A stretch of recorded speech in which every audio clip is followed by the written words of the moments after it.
Hello, everybody. Welcome to another episode of Three Questions With. This time I am delighted to have Craig Beaumont OBE. Congratulations on the OBE, Craig, from obviously the Federation of Small Business. So thank you for joining us. Thank you very much. Thanks for having me. Excellent. So let's start with that first awkward dinner party networking question. What is it you exactly do again? I love this question. I mean, the way I answer it is I'm a campaigner and I'm employed to give a voice. And I give a voice to small business owners and the self-employed, to those in power. So I always say that the aim, in very layman's terms, is to get powerful people to do a good thing for this group, or to stop doing a bad thing, or to ignore a new bad thing being proposed by someone else.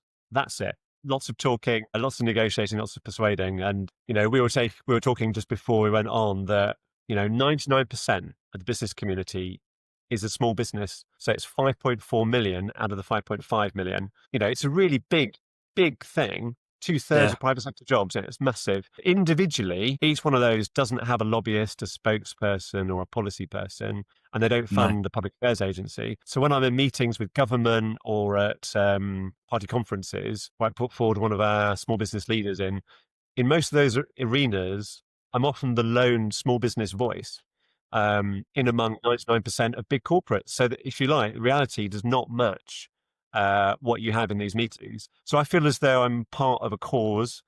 It isn't just about lobbying for profit. It is about supporting this community. And, we've got FSB members, of course, and that's my core group, but I actually look after the 5.4 million and I make sure they get good stuff and that we prevent bad stuff because the only people I've talked to have been big business. Yeah, and I think it's everyone at the moment is talking about growth and how you stimulate growth in the UK economy. And at the heart of it is small businesses, entrepreneurs, small business owners. As you say, that is the majority of businesses in this country. So making sure they have a voice is an essential task.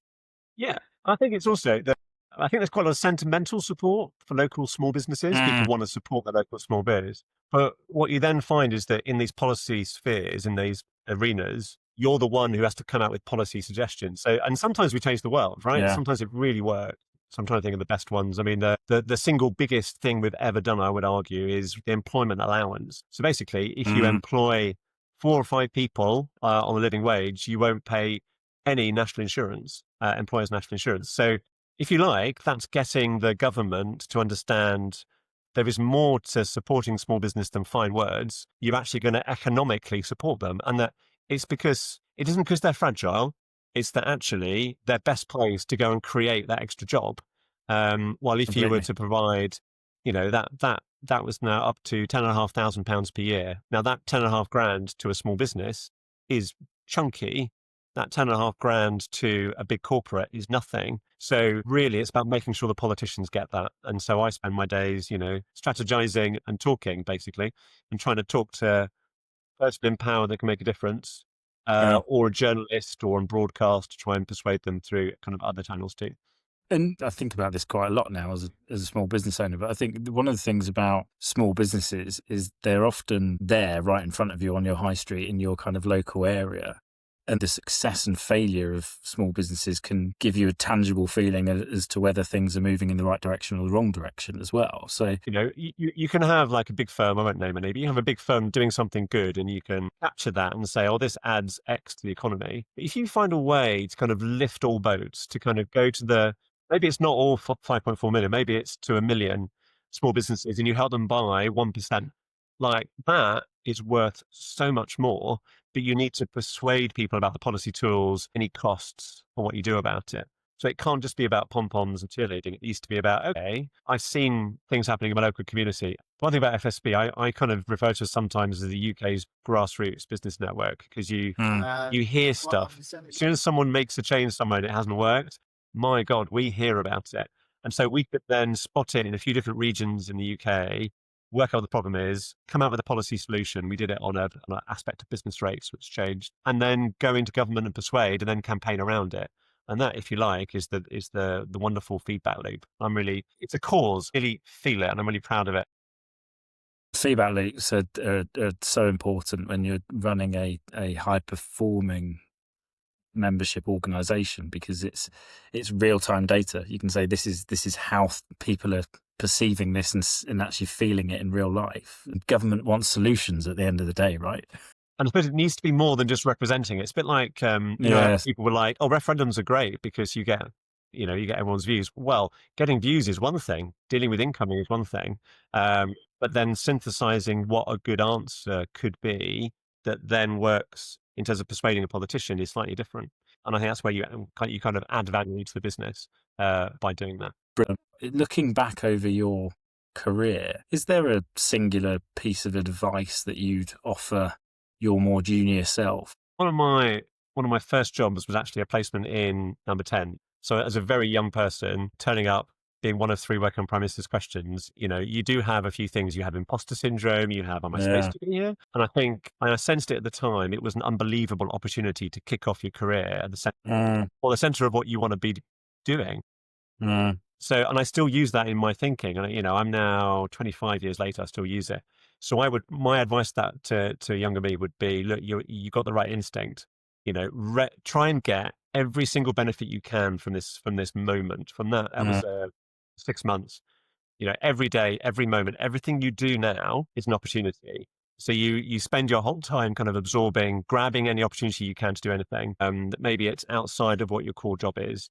And I think I did that fairly well, but I mm, would like to probably have kept going from that because I think yeah. after that, it's quite hard to deal with then moving into a normal job and then Yeah, I'm trying to work sure. out how that. So I think I probably struggle a little bit with that. So my instinct would probably be, try and keep that going for a bit longer. I mean, the second thing I thought about this was about finding the right people you want to work for.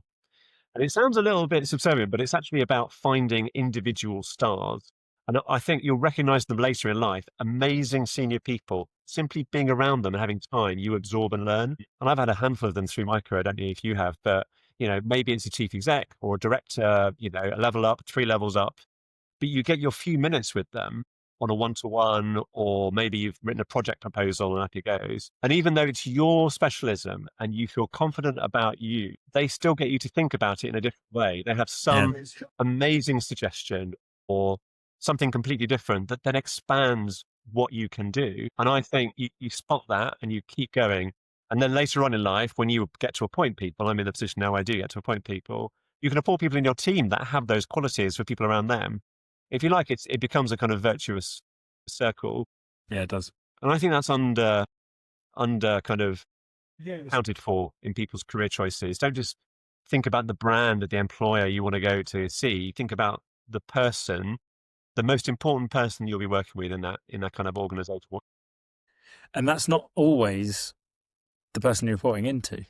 And it's Yeah, knowing that's right. exactly who those kind of key stakeholders. But it's such a good point. One of the things I'm always counseling people on is don't become overly enamored with a brand. Focus on who you're going to work with, how you're going to work, whether they value your skills and what your function brings to the table.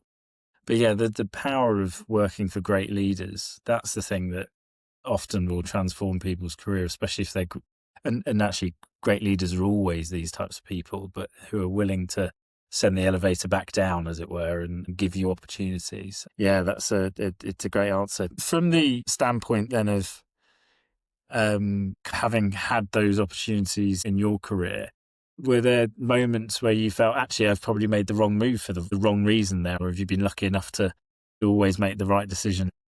I think I was lucky enough in the kind of later parts of my, in the second half probably of my career. At Yeah, the start, there was a couple of days where I was thinking, okay, is this really what I want to do? Am I yeah, inspired to be here? And you've got to make that choice. This isn't about the yeah, employer making you, it's about you and where do you want to go? Um, totally. so it's not easy. Yeah.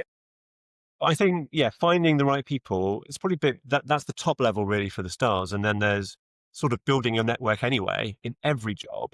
Because one thing that I thought about before this was that relationships outlast jobs. They outlast organizations. They even outlast your industry. I do. You'll find people, which is not something I didn't know at the start, you'll find people coming back into your life later, who you work with briefly on something quite small, and now you've got to work on something quite big. Um, and, I'm cross party through and through in terms of my employment. London 2012, cross party, one under Labour, delivered under Conservatives, slash the coalition. Um, and I've never felt that having worked with one, I can't work with another. But it also means that people would suddenly arrive and they'll go, my favourite one was walking to the Chancellor's office and the advisor just saying, hang on, didn't you take me round in a bus around the London 2012 Olympic Park? And I'm like, yes. That's why I used to do tours for, MPs, ministers, churches. I used to do that. And so suddenly somebody's heard me whittle on a bus about, oh, here's the aquatic centre and, this is what it's going to be. That's where you're going to see Tom Daly. And then later on says, oh my God. And then you have the connection. So, yeah. Yeah, and I think the sooner people recognise in their career that there's a lot of fulfillment and joy to be had out of focusing on relationships, the more successful you tend to be, actually, because it's not all transactional. It's not all about an outcome today. It's about the network and the connections you'll build over a long time and what that might deliver. Well, thank you for that. That's some really good answers. And so, in some ways, I think this is the hardest question to answer for lots of people. But if you weren't working in this world and were doing something different, what would you be doing? Well, I think I have one answer I really must give, which is having worked with entrepreneurs for 10 or 12 years, I should be running a small business and working for myself. So, spent a decade doing it. I've met these amazing people. So the idea of launching something and creating something with a group of clients that then use that is quite attractive. But then I say also, it's so good in the careers. But, Uh-huh. you remember Michael Heseltine had his napkin with, here's what I'm going to do in East Yeah, End, and I'm going to be a millionaire and an MP and all that kind of stuff. You don't need a career plan and you should have twists in it. yeah, You agreed. shouldn't have a linear standard, here's what I'm going to do. So I think twists are good. So for my twist, I look back on and, I met politicians a lot. I love getting change and talk to these people. Maybe it could be, I have in conversation interviews a bit like this, but fireside chats, as we call them with politicians. There's never a fireside, but there's No, always, never. and so Sadiq Khan was on a event I did on stage, and I was giving him a slightly hard time, not a terribly hard time, I don't think. But he said it was like being. He was trying to. One of his defense lines back was, "It's like being grilled by Emily Maitlis." And I thought, well, no, I'm sadly not no Emily Maitlis, but perhaps I could be a backup presenter on like BBC or Global and be on the other side of the broadcast desk and what politicians do their paces. That could be quite fun. Yeah, I think that would be. There's a romanticism to that world as well that I still think exists, and yeah, that's it's a great answer. And look, it's never too late to start your own business. I think it's Well, you've done having it. You've done it. and yeah, and only 6 months in, I think more people should do it. To be honest with you, it's scary, but there's a level of empowerment that I think is quite difficult to get just working for somebody else. Yeah, well, maybe you'll get your chance one day, Craig. Either way, brilliant. Well, thank you for those. They've been 3 fantastic answers, and I'm incredibly grateful for your time. I know how busy you are, so thank you very much for joining us. Brilliant. Thank you.